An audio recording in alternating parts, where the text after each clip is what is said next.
Question bunch class 10 Duff and Dot page number 309 রয়েছে second summative ইভলিউশনের model set 5। এই model সেটটির scene, unseen এবং grammar পার্টের সমাধান দেওয়া হবে। আর বলে রাখবো, এর আগের যে মডেল সেটগুলি রয়েছে সেগুলির সমাধান ইতিমধ্যেই আপলোড করা হয়েছে। ডেসক্রিপশন বক্স এবং এন্ড স্ক্রিনে প্লেলিস্ট রয়েছে, দেখে নিতে পারো। তাহলে এখানে সেকশন এতে প্রথমে প্রোজ পার্ট থেকে সিন রয়েছে আওয়ার রানওয়ে কাইট থেকে। শুরুতে রয়েছে এমসিকিউ প্রশ্ন, before meeting aunt Esther the narrator was living, এরপরে ড্যাশ রয়েছে, অ্যান্সারটা হবে with her father and brother. তো আন্ট এস্থার আসার আগে বা আন্ট এস্থারের সঙ্গে দেখা হওয়ার আগে ন্যারেটর বাস করতেন তার বাবা এবং ভাইয়ের সঙ্গে। People pitied for the narrator's dash, অ্যান্সারটা হচ্ছে সলিটারি লিভিং। তো মানুষেরা করুণা বোধ করতো ন্যারেটরের এই একেলা জীবনযাপনের জন্য, বা সেখানে যে দ্বীপে যে কেউ থাকতো না তাদের সঙ্গী হিসেবে, এই জন্য হচ্ছে করুণা বোধ করতো। এরপরে ট্রু ফলস সঙ্গে সাপোর্টিং স্টেটমেন্ট দিতে বলা রয়েছে। The narrator and her brother use to quarrel with the children of that island. তো ন্যারেটর এবং তার ভাই দ্বীপের যে ছেলেরা তাদের সঙ্গে ঝগড়া করতো। তো দ্বীপে তো অন্য কোনো ছেলে ছিলই না, ন্যারেটর এবং তার ভাই বাদ দিয়ে। তো এটা হচ্ছে ফলস হবে, এবং সাপোর্টিং স্টেটমেন্টটা এইখানটাতে হবে, but we use to quarrel a good deal with the mainland children in winter. এরপর রয়েছে they moved over to mainland at the advent of spring. তো স্প্রিং আসার সঙ্গে সঙ্গে এরা হচ্ছে মেনল্যান্ডে চলে যেত, এটা হচ্ছে ফলস হবে, এবং সাপোর্টিং স্টেটমেন্টটা এইখানটাতে হবে in winter when the harbour is frozen over we all move over to the mainland. বা এর পরের লাইনটাও লেখা যেতে পারে, এই লাইনটাও কিন্তু লেখা যেতে পারে সাপোর্টিং স্টেটমেন্ট হিসেবে। এরপর দুইয়ের দাগে পোয়েট্রি পার্ট থেকে সিন রয়েছে, এটি রয়েছে স্নেল থেকে। শুরুতে এমসিকিউ প্রশ্নে রয়েছে স্নেল শ্রিঙ্কস উইথ মাছ, এরপরে অ্যান্সারটা হবে ডিসঅ্যাপ্রুভাল। এরপর রয়েছে স্নেল প্রেফার্স এ ড্যাশ, অ্যান্সারটা হচ্ছে সলিটারি লাইফ, একাই জীবনযাপন করতে পছন্দ করে। এরপর রয়েছে আনসার দ্য ফলোয়িং কোশ্চেন্স রয়েছে what happens when the horns are touched, যখন সুরগুলোকে স্পর্শ করা হয় তখন কি হয়।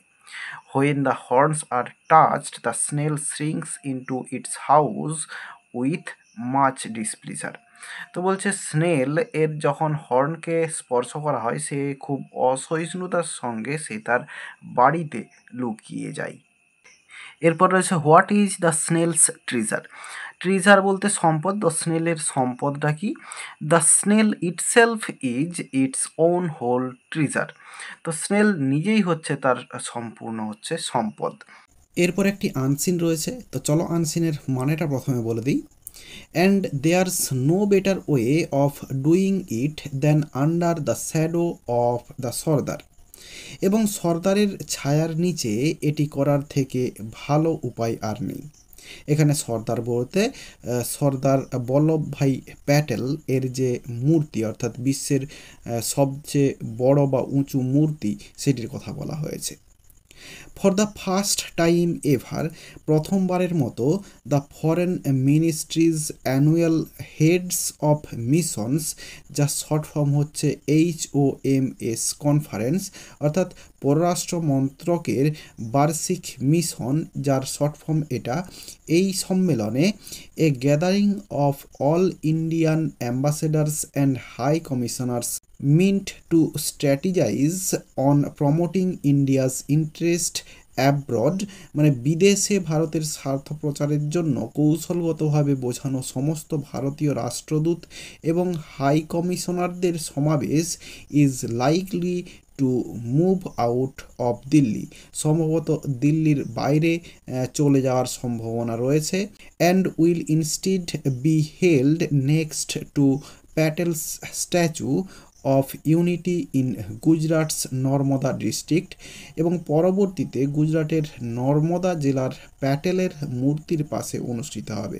অর্থাৎ প্যাটেল বলতে ওই যে বললাম সর্দার বল্লভভাই প্যাটেল এর যে মূর্তি, সেইটার কথা বলা হয়েছে এখানে। The conference, India's foremost exercise in strategic thinking, has been delayed this year because of the Lok Sabha elections and will be held in September. কৌশলগত চিন্তায় ভারতের শীর্ষস্থানীয় মহড়া এই সম্মেলনটি এই বছর লোকসভা নির্বাচনের কারণে বিলম্বিত হয়েছে এবং সেপ্টেম্বরে এটি অনুষ্ঠিত হবে। Official sources here said a tent city will be set up near the tallest statue in the world for the conference. এখানকার সরকারি সূত্র অনুযায়ী বা এইখানকার যে সরকারি সূত্র যেটা জানিয়েছে যে সম্মেলনের জন্য বিশ্বের সবচেয়ে উঁচু মূর্তির কাছেই একটি তাঁবু শহর স্থাপন করা হবে after its inauguration by external affairs minister S Jaishankar, যা বিদেশমন্ত্রী এস জয়শঙ্কর উদ্বোধন করার পরে প্রধানমন্ত্রীকে সম্বোধন করবেন। India's trade issues with the US relations with China and Russia amid the Donald Trump administration's unpredictability.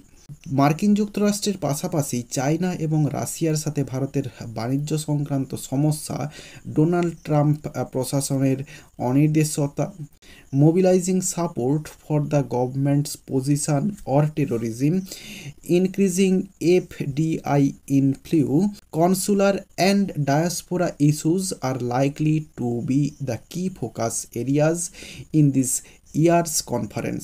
সরকারের অবস্থান বা সন্ত্রাসবাদের পক্ষে সমর্থন, FDI এর মানে আমি জানি না, FDI প্রবাহ, কনসুলার এটারও মানে আমি জানি না, এবং প্রবাসের ইস্যুগুলি এই বছরের সম্মেলনের মূল লক্ষ্য হতে পারে।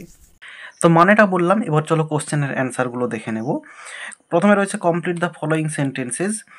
এ tent city will be set up for, এরপরে ড্যাশ রয়েছে, অ্যান্সারটা হবে the conference that will be addressed by prime minister, যা আছে পুরো একেবারে এই জয়শঙ্কর পর্যন্ত লিখে দেব।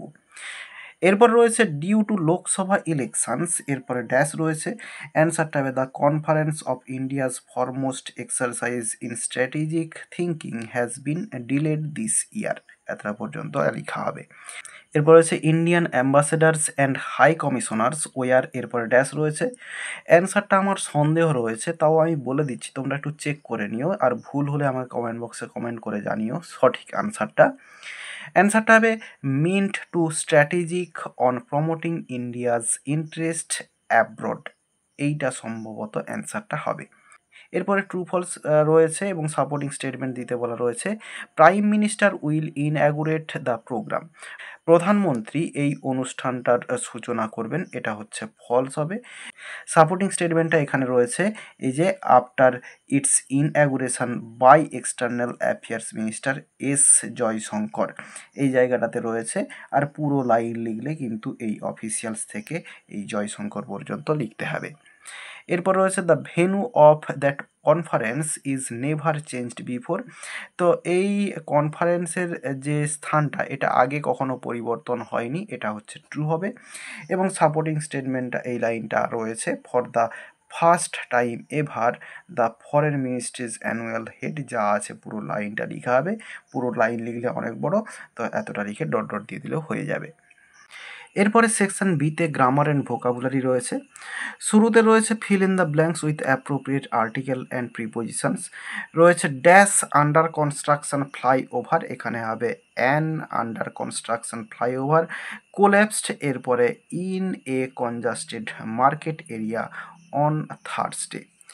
বলছে একটা কনস্ট্রাকশন বা হচ্ছে তৈরিরত একটা ফ্লাইওভার, সেটা ধসে পড়েছিল একটা জনবহুল যে মার্কেট বা বাজার এরিয়াতে থার্সডেতে। এরপর রয়েছে ইন ড্যাশ ট্রেন, এখানে হবে in the train a ticket checker came to check my ticket, বলছে ট্রেনটির মধ্যে টিকিট চেকার এসেছিল আমার টিকিট চেক করতে। এরপরে রয়েছে ডুয়েস directed I was bringing the kite from the house, এটা হচ্ছে ভয়েস চেঞ্জ করতে দেওয়া রয়েছে, তাহলে এখানের যে অবজেক্ট সেটা হচ্ছে দ্য কাইট, এটাকে শুরুতে লিখব দ্য কাইট। এরপরে পাস্ট কন্টিনিউয়াস টেন্সে রয়েছে দ্য কাইটের পরে ওয়াজ বসবে বি ভার্ব, এবং এরপরে এই যে আইএনজি রয়েছে এর জন্য বিইং বসবে। এরপরে ভার্বের third form bring, brought, BROUGHT, brought. এরপরে এক্সট্রা অংশ লিখে দেব ফ্রম দ্য হাউস। এরপরে প্রিপোজিশন বাই এবং আইটা মি হয়ে যাবে। তাহলে অ্যান্সারটা হলো the kite was being brought from the house by me. এরপর রয়েছে the wind was glorious and it soared. তো এটা কমপ্লেক্স সেন্টেন্সে করতে দেওয়া রয়েছে, কিচ্ছু করবো না, আগে শুধু অ্যাজ বসিয়ে দেবো, as the wind was glorious, এখানে অ্যান্ড তুলে কমা দিব। তাহলে অ্যান্সারটা হলো as the wind was glorious it sold. এরপর রয়েছে হি কমপ্লিটেড হিজ ক্লাস। এরপর রয়েছে he went to the headmasters room. এটা হচ্ছে সিম্পল সেন্টেন্স করতে বলা রয়েছে। তো এটা হচ্ছে পারফেক্ট পার্টিসিপেলে জয়েন করলে সব থেকে ভালো হয়, বা আমরা প্রেজেন্ট পার্টিসিপেলেও জয়েন করতে পারি, তাই পারফেক্ট পার্টিসিপেলেই জয়েন করে দেখাচ্ছি। তাহলে এখানে হবে having completed his class, CLASS, এরপরে কমা দিয়ে এই হি থেকে যা আছে পুরো লিখে দেব। তাহলে অ্যান্সারটা হলো having completed his class he went to the headmasters room. এরপরে রয়েছে সি এর দাগে ভোকাবুলারি, এগুলোর মানে আনসিন থেকে খুঁজে বের করতে হবে। প্রথমে রয়েছে an important topic or discussion, এটার জন্য অ্যাফেয়ার রয়েছে। এরপর রয়েছে ইন এ ফরেন কান্ট্রি, এটা হচ্ছে অ্যাব্রড। আর এরই সঙ্গে সঙ্গে এই পেজটির সিন, আনসিন এবং গ্রামার পার্টের সমাধান দেওয়া হয়ে গেল। আশা করি বোঝাতে পারলাম। ভিডিওটি ভালো লেগে থাকলে একটি লাইক করো এবং বন্ধুদের মধ্যে শেয়ার করো, এবং আমার এই চ্যানেলে নতুন হলে চ্যানেলটি সাবস্ক্রাইব করে পাশে থাকা বেল আইকনটি প্রেস করো পরের ভিডিওগুলি সবার আগে পাওয়ার জন্য। এই ভিডিওতে এতটাই, দেখাবে নেক্সট ভিডিওতে। ভালো থাকো সবাই, ধন্যবাদ।